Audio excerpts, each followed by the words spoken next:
been doing drag for a little while, and I feel like Mhm. sometimes my spirituality is something that often is not something that's brought to the drag table, so to speak. Has spirituality been a part of your drag experience with other drag artists, or?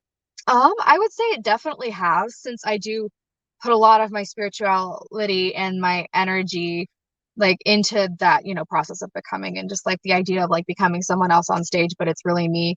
Like Yeah. so it kind of just like naturally feels a little spiritual. And that feeling of connecting with the audience just kind of fuels something in me Hmm. in terms of my spirituality. Um, and like the connectivity to other people is really what does it. That feeling of familiarity, of home, so to speak, of just like knowing that you're welcomed and connected to other people. Um, so it doesn't necessarily go into the performance or how I do plan a performance, but it does come out like in the actual performance itself, if that makes sense. Yeah, it makes total sense. I totally Mhm. hear that. And we have about 10 minutes left of the conversation. And so I wanted to invite folks who are watching or listening to us to feel free to, put in the comments any questions that you may have.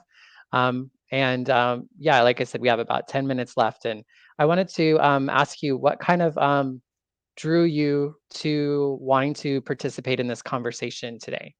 Yeah. My friend Chico actually introduced our little like gendertainers group chat, our troop that we're both in, to well um they said that you were doing this, and so they sent a link and I was interested. I was immediately intrigued because I've, you know, got that resonate, like I resonate with spirituality. And it was really interesting to think about, like, because I hadn't really thought about it a lot before then, but then I started thinking about it more and I was like, oh yeah, you know what, my spirituality is kind of really connected to my queerness and my drag and my art. That's probably something that I would be interested in doing, so I Yeah. put my name in for it.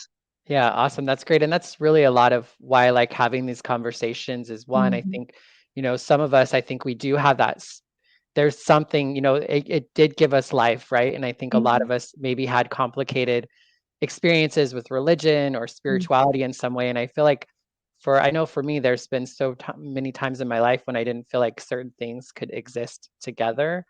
And then I noticed that actually all those parts were there the whole time. You know what I mean? Mhm. Like Yes. it actually is not ever not present, but I can kind of not be aware of it. And so Mhm. there's like this awareness that comes to being able to see, claim, and I think speak to some of this stuff. We do have a question, I believe. Mhm. Callie says, "What has been your favorite number you've done as part of Gendertainers? Have you performed a number you found specifically spiritual?" Ooh. Great question. Um, Honestly, my favorite number I've done is in the Gendertainers. Kind of be trying to think. I've kind of got two that are my babies and they're my favorites, but if I had to pick one, I've got to say, there was like a Alice in Wonderland themed show that we did, the Gendertainers, and um, I was the card guard for that. Mm, We all were just different characters. We just did numbers kind of inspired by that. Um, and in terms of just a point blank like favorite number, absolutely my favorite. I got to dress up like a giant playing card made of playing cards. Wave a scythe around like I was like, the executing card. It was just fun. Good right. pure fun. And then in terms of spiritual performances, actually before I joined the Gendertainers, there was one. There's a song called Good Girls. I can't remember the artist right now, but it goes like uh it's just basically about like defying the norm of being a girl Mm, and not fitting into other people's boxes of what being a good girl is. And I do identify with femininity somewhat. I like to be distinct. I identify as a demi girl. So I identify with like being non binary and with being a girl sometimes. And so it was just a really good fitting song for that. And the performance actually happened to be on the day that Roe v. Wade was overturned. oh, wow. And so that was probably the most sort of spiritual performance I've really had. Just getting to just like be very one with my body and express and have like the, like my body, my choice on my back. And it just was a very fitting song for the occasion too. So yeah. Mhm. What would you say to somebody who maybe is curious about doing drag? What would you like, I guess, what sort of advice would you have for them? Oh, try it out. You never get anywhere without starting somewhere, and somewhere is usually, I don't know if you've ever seen like the pictures of like queens and kings who like the first time they do drag versus like now. Mhm. Everybody starts somewhere, and there's no shame in not being the best. I know sometimes like I know for me, like I'm very much a perfectionist. It's not like I'm competitive, but um I'm just a perfectionist and I want everything to be perfect. And I've been doing drag for a little over a year, and I'm just now getting to a point where like I'm comfortable with a performance not being exactly like I want it. Um, and other people might be like that too. That's fine. You don't have to have a perfect performance. Um, Even if you mess up, like half the time the audience doesn't know. Um, Doing your makeup for the first time, for the first couple times, maybe for the first time 5 times is gonna feel maybe a little foreign and unnatural, but you'll get better at it. You will. You really do. Um, and outfits, I know there's a lot of pressure to have like the most glamorous, beautiful outfits. That's fine. If you have the resources for that, that's fine. But you can also just start somewhere. You Mhm. can express your gender in a stage setting without having to be covered from head to toe in rhinestones. It's Yeah. valid. And thrift stores are your best friend.